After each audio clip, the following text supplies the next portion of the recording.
Anggota DPR fraksi Gerindra Habibur Rahman buka suara soal pelaporan dugaan korupsi yang menyeret nama Capres 03 Ganjar Pranowo.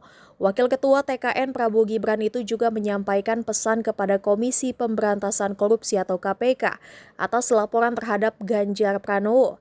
Dikutip dari Facebook Kompas.com, Habibur Rahman berharap laporan dugaan korupsi yang menimpa Ganjar tidak dikait-kaitkan dengan hal-hal yang berbau politik. Apalagi saat ini Ganjar menjadi salah satu sentral politik karena bertarung di Pilpres 2024. Menurut Habibur Rahman, pihak manapun tidak bisa menghalang-halangi orang untuk melapor ke KPK.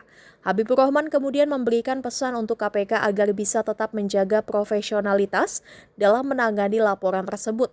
Jangan sampai, kata Habibur Rahman, dalam penanganannya justru mengarah ke arah politisasi ataupun kriminalisasi. Yang lengkap ya, karena kan Pak Ganjar adalah salah satu tokoh politik saat ini. Jangan sampai laporan tersebut dikait-kaitkan dengan hal-hal politik ya, apalagi misalnya di kemarin itu kriminalisasi Pak Ganjar. Jadi silakan laporan masyarakat bisa punya banyak laporan, tapi memang KPK-nya kita percayakan agar KPK benar-benar memeriksanya secara profesional, kurang lebih begitu. Tapi kalau yang soal tanggapan dari PDIP sendiri yang bilang ini ada unsur politisnya. Ya makanya KPK-nya harus hati-hati. Toh kita kan nggak bisa mencegah masyarakat membuat laporan terhadap siapapun. Ya, jadi silakan lawan negara, tetapi KPK mesti hati-hati dalam hidupnya ya. Nah, jangan sampai ada kesan politisasi. Abang, Oke. Abang satu lagi soal hak angket, Bang. Kemarin kan Gerindra berusaha untuk lewat interupsi berusaha meyakinkan bahwa hak angket itu tidak diperlukan. Nah, selain dari interupsi, apakah juga ada langkah-langkah informal di luar untuk meyakinkan anggota DPR lainnya untuk tidak perlu mengajukan hak angket? Ya, hak angket itu kan diajukan juga bukan dengan cara melakukan interupsi. Kan jadi teman-teman yang kemarin interupsi saya pikir cuma saling menanggapi saja ya. Nah, kemudian kalau teman-teman lihat hari ini bagian besar teman-teman juga bertempur di dapil masing-masing mengamankan suara Pilpres maupun pileg terutama ya yang belum memasuki rekapitulasi tingkat provinsi. Rata-rata kan finalnya karena di dapil itu finalnya di provinsi. Ya. Karena kan biasanya satu dapil itu beberapa kabupaten atau satu provinsi. Jadi sampai tanggal 20 ya sepertinya energi teman-teman lebih banyak di daerah di provinsi masing-masing. Kemudian juga saya sih melakukan banyak komunikasi berjanji ada teman-teman di koalisi lintas partai. Saya menangkap semangat kawan-kawan ya, ini boleh jadi subjektif, tapi saya adalah bahwa ya kontestasi kan sudah usai dan ada pemilu Vox Populi suara rakyat, suara Tuhan. Rakyat sudah memutuskan, lalu ada metode quick count yang banyak orang percaya itu sangat valid ya, sehingga kalau soal hasil pemilu, proses pemilu sepertinya ya semangat teman-teman menghormati sebagian besar teman-teman. Ya sudahlah, sudah pemilu, sudah ada pemenangnya, kurang lebih begitu.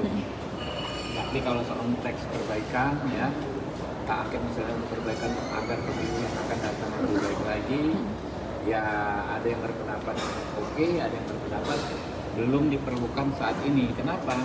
Sisa waktu 8 bulan itu alangkah baiknya digunakan untuk hal yang lebih produktif dalam konteks melayani rakyat, misalnya pengesahan undang-undang yang tertinggal 8 bulan ini kan bisa masing-masing akademik mungkin bisa dua ini, masing-masing komisi bisa dua undang disahkan gitu kan, atau dalam konteks pengawasan ya mungkin bisa lebih maksimal.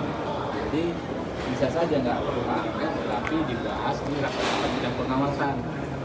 Komisi 2 misalnya rapat dengan KPU Bawaslu, kami rapat dengan aparat penegak hukum. Tentu saja kan aspirasi masyarakat soal dugaan kecurangan bisa disampaikan. Jadi semangat yang saya dapat ya dengan komunikasi interpersonal ya kawan-kawan, kurang lebih seperti itu. Pemilu ini sudah ada pemenangnya ya, kita hormati suara rakyat. Abang termasuk yang proaktif menyebarkan wacana seperti itu ya Bang? Kalau kita kan bukan proaktif, namanya berteman di Ya. sini ya kan, kita hal apapun kita diskusikan, apalagi hal-hal yang strategis seperti ini. Tapi kalau responsnya sejauh ini gimana Bang? Iya begitu, Terutama dari kubu 03. bukan persoalan kubu-kubuan. Sebagian besar teman-teman lintas komisi, lintas koalisi, lintas partai, semangat yang saya tangkap seperti itu. Tadi ya pemilu sudah selesai, sudah ada pemenangnya, kita hormati suara rakyat. Apakah KPU sempurna? Tentu tidak. Apakah Bawaslu sempurna? Tentu tidak. Apakah pemilu perlu kita evaluasi? Harus. Caranya seperti apa? Itu mungkin banyak cara lain selain hak angket. Abang melihat hak angket ini apakah peluangnya sangat kecil gitu Bang? Saya Kalau nggak lihat mau dari berspekulasi, saya bukan Kalau dari ini, ya. respon teman-teman Abang ini. Makanya saya nggak mau memberikan judgement, tapi saya menyampaikan apa yang sudah terjadi yang saya lakukan komunikasi.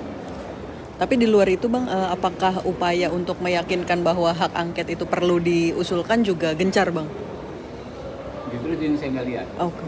Kalau dulu kan saya lihat ada teman ya, kawan saya, sahabat saya, tahu lah, Mr. M, ya kan, dia Mr. membawa M. ini kemana-mana minta tanda tangan. Sekarang saya nggak melihat waktu yang hak angket yang waktu yang Iya. ke MK kan. Iya. Nah, beliau keliling ke komisi juga ya, walaupun ya teman-teman semua nggak ada yang tanda tangan. Tapi kalau sekarang kayaknya nggak ada. Sampai setidaknya sampai hari ini belum ada tuh ya Bang yang mengedarkan tanda tangan itu. Artinya belum ada. Bang Habib tadi Bang Saroni mengajak pendukung 02 gitu untuk ya udah mendukung hak angket aja gitu. Ya. Ya kenapa tidak kalau memang itu memperbaiki proses perbaikan? Ya kan sama aja, kami juga mengatakan bahwa nggak perlu kan, silakan saja. Tapi kalau untuk mendukung hak angket kan perlu administrasi. Ya administrasinya seperti apa? Mereka kan harus bikin semacam proposalnya, ya kan, lalu format tanda tangannya dan lain sebagainya. Silakan saja. Tapi kalau memang syarat prosedurnya itu 25 tanda tangan dan dia sih akan tetap punya kekuatan politik nggak, atau tergantung PDIP atau seperti apa dari itu? Ya silakan saja. Silakan. Ya, kalau kami sih nggak akan menghalangi, nggak akan menghalangi itu hak masing-masing orang menyampaikan ya dari komunikasi yang banyak kami jalin ya seperti itu, bahwa ya udahlah udah ada pemenangnya, apalagi sih ya sepakat banyak undang-undang yang belum kita bahas kayak di Komisi 3 kan, perdata, undang-undang MK, macam-macam. Bang, selain komunikasi interpersonal seperti tadi itu, apakah juga akan menggunakan cara ini Bang, mengajak koalisi lain untuk bergabung di Koalisi Indonesia Maju sebagai Nah, kalau upaya? soal ajak mengajak itu bahkan bukan setelah pemilu, sebelum pemilu kan kita saling komunikasi baik. Ya, misalnya ya aku kalau ini ada gua dong, kurang lebih begitu kan. Kalau anda yang dalam posisi pemenang udahlah jangan ini, dengan arogan, kurang lebih begitu, itu jalan terus. Jadi itu Bang, sebenarnya ada kekhawatiran dari Partai Gerindra nggak sih Bang kalau misalkan sampai hak angket ini berjalan gitu? Saya bilang kan dari awal lu nyimak, kagak ada kekhawatiran, ya kan silakan saja gitu. oke. Iya.